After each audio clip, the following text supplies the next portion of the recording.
to be with you. You bet. I appreciate what you did for the veterans, and we'll get to that in just a moment. But I want your reaction to some Republicans who are calling the president weak and saying that the United States is not in a position to do anything when it comes to the situation on the other side of the world.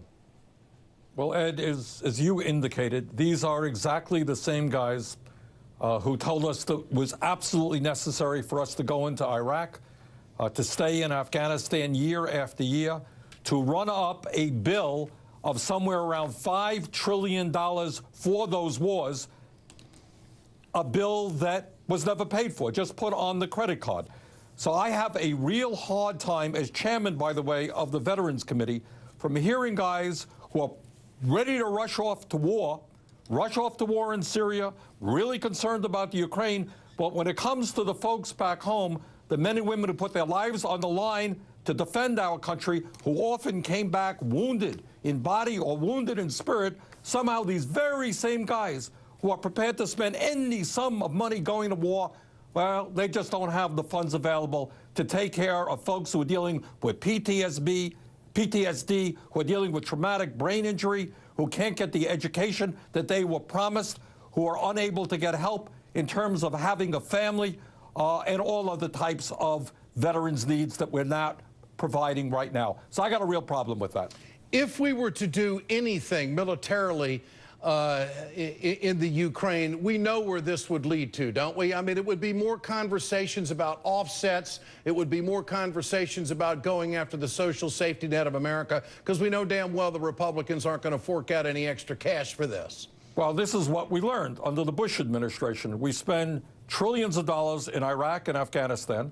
At the same time, Bush gave huge tax breaks to the wealthiest people in this country, ran up a huge deficit, and then under Obama, the Republicans come back and they say, gee, we have a terrible deficit. We're going to have to cut Social Security, Medicare, Medicaid, education, environmental protection, the needs of the kids, nutrition programs because of this deficit. So if you're asking me, do I think that same set of policies will play out, more money for defense and then rising deficits and then cutbacks on programs that middle class and working families need? Absolutely, that is what will happen. What is going to happen to these veterans now, Senator, if they're not going to get this kind of funding? There are a lot of veterans in this country that are being undercut, that are not being, our obligation, we're not living up to our obligations because of war and because of budget cuts.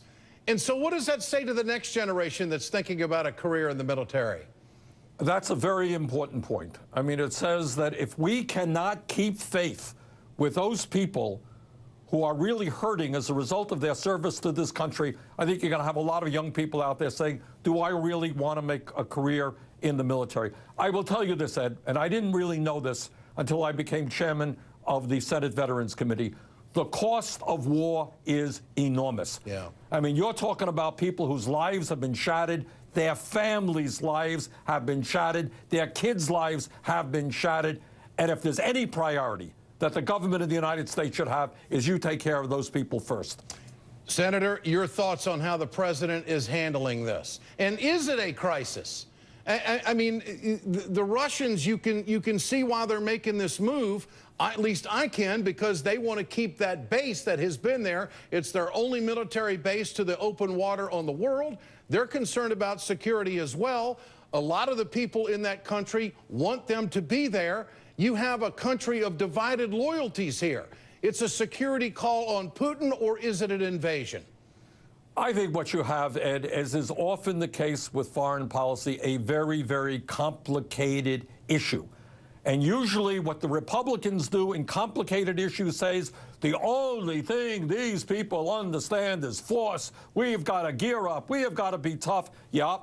That took us into Iraq at huge cost of military lives and money. It kept us in Afghanistan for 11 years. So I would prefer to deal with a complicated issue in a measured way, serious international discussions about how we proceed. But force should be the last option that we use. So you're okay with the way the president is handling this right now?